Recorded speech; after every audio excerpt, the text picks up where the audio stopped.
Ils n'ont jamais vu Jésus, mais ils ont marché avec ceux qui l'ont touché. On les appelle les pères apostoliques.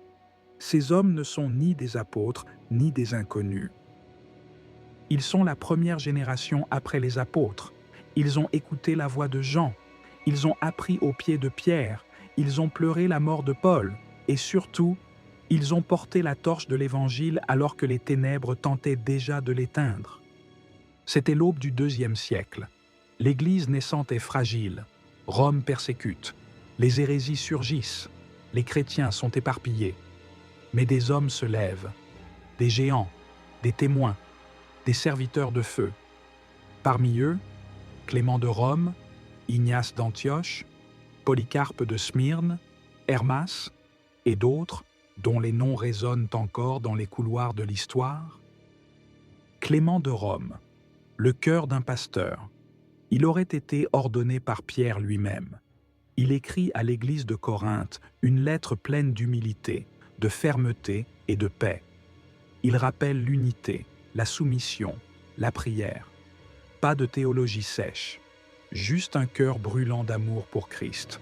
Il dit que chacun d'entre nous se tienne devant Dieu avec crainte et tremblement. Il établit un modèle, un chrétien fidèle, enraciné dans la tradition apostolique. Ignace d'Antioche, le martyr volontaire, il sait qu'il va mourir. Il est enchaîné, conduit vers Rome. Sur la route, il écrit 7 lettres, des lettres brûlantes. Il supplie « Ne m'empêchez pas d'être un sacrifice pour Dieu. Laissez-moi être broyé par les dents des bêtes sauvages. » Il parle de Jésus comme le médecin immortel, du pain de Dieu, du feu intérieur. Son courage défie les empereurs. Et lorsqu'il entre dans l'arène, il sourit. Il sait que ce n'est pas la fin. C'est l'entrée dans la gloire. Polycarpe de Smyrne, le dernier témoin. Il a connu l'apôtre Jean. Il l'a écouté parler de Jésus. Il a gardé la foi intacte. À 86 ans, les soldats viennent l'arrêter. Ils le supplient. « Renie le Christ, et tu vivras. » Il répond « Voilà 86 ans que je le sers, et il ne m'a jamais fait de mal. Comment pourrais-je blasphémer mon roi? Il est brûlé vif. Mais selon les témoins, le feu ne le consume pas. Il meurt en odeur de sainteté. » Littéralement. Hermas, le visionnaire. Il n'est pas martyr. Il n'est pas évêque. Mais il reçoit des visions. Il voit l'Église comme une tour bâtie de pierres vivantes. Il parle de repentance, de pureté, de préparation. Son œuvre, le pasteur d'Hermas, circule parmi les premiers chrétiens. Certains le considèrent presque comme inspiré. Il révèle que l'Église ne doit pas seulement survivre, elle doit se sanctifier.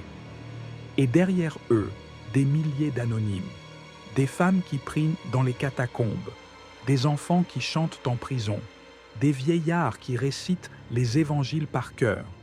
L'Église du IIe siècle n'a ni cathédrale, ni chaire, ni renommée. Mais elle a quelque chose que le monde ne peut comprendre, le feu de la fidélité. Les pères apostoliques ne cherchaient pas la gloire. Ils ne voulaient pas fonder une religion.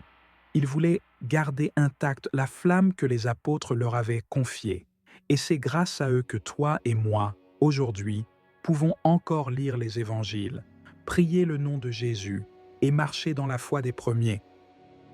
Ils étaient les gardiens de la mémoire, les veilleurs de la nuit, les témoins de la transmission, et leurs cris traversent les siècles. Tenez ferme, restez fidèles, jusqu'à la mort, car la couronne est devant.